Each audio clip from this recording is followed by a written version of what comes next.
بسم اللہ الرحمن الرحیم۔ السلام علیکم ورحمۃ اللہ۔ جنازہ سنت یا سماجی تماشا۔ میں نے ایک جنازہ دیکھا، لیکن اس جنازے میں موت نہیں تھی۔ وہ میت خاموش تھی، مگر سارا مجمع بول رہا تھا۔ قہقہے، گفتگو، فون، تصویریں، شور۔ کیا یہ ہے موت کا استقبال؟ کیا یہ ہے بندے کا رب سے پہلے ملاقات کا منظر؟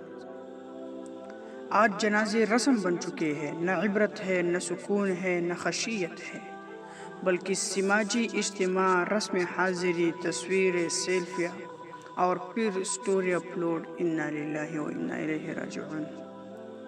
جنازہ وہ وقت جب مردہ کو اپنے رب کے دربار میں پیش کیا جاتا ہے، لیکن آج جنازہ لوگوں کی ملاقات کا ایک بہانہ بن چکا ہے۔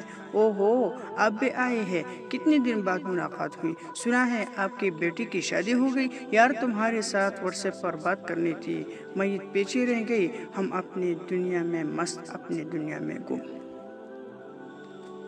کیا ہم بھول گئے کہ جنازہ توبہ کا منظر ہے؟ جنازہ زندگی کی تلاشی ہے، ایک ایسا لمحہ جہاں فرشتے صف باندھ کر انتظار کرتے ہیں کہ لوگ اس مردہ کے لیے دعائیں کریں گے، مگر ہم صفیں برابر کرنے کے بجائے کندھوں کا مقابلہ کر رہے ہوتے ہیں۔ صف سیدھی کرو، کیوں؟ کیا یہ صرف الفاظ ہیں یا اس ترتیب کی صدا ہے جو قیامت کی صف بندی کی مشق ہے؟ کندھے برابر کرو، کیا یہ تمثیل نہیں کہ مرنے والے تمہارے برابر ہے، تمہارے صف میں ہے اور کل تم بھی اس کی جگہ پر ہوگے؟ نبی کریم صلی اللہ علیہ وسلم ارشاد مبارک کا مفہوم ہے، لذتوں کو توڑنے والی چیز موت کو کثرت سے یاد کیا کرو۔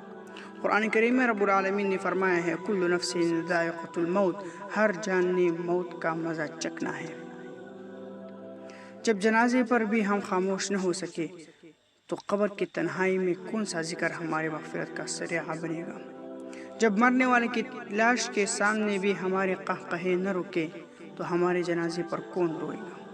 جنازہ ایک درسگاہ ہے، ایک لمحہ شعور ہے، یہ سید مصطفیٰ صلی اللہ علیہ وسلم کے عمل یادگار ہے، جہاں صفیں ترتیب پاتے ہیں، دل لرزتے ہیں، زبانیں دعا کرتی ہیں اور آنکھیں آنسو بہاتی ہیں۔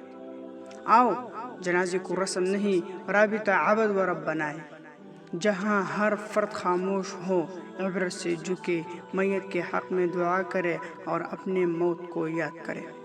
اپنے جنازے کا منظر کا تصور کیجیے۔ کیا آپ چاہتے ہیں کہ لوگ آپ کے میت کے سامنے ہنسی مذاق کریں؟ تو پھر آج دوسروں کے جنازے پر ادب سیکھیں۔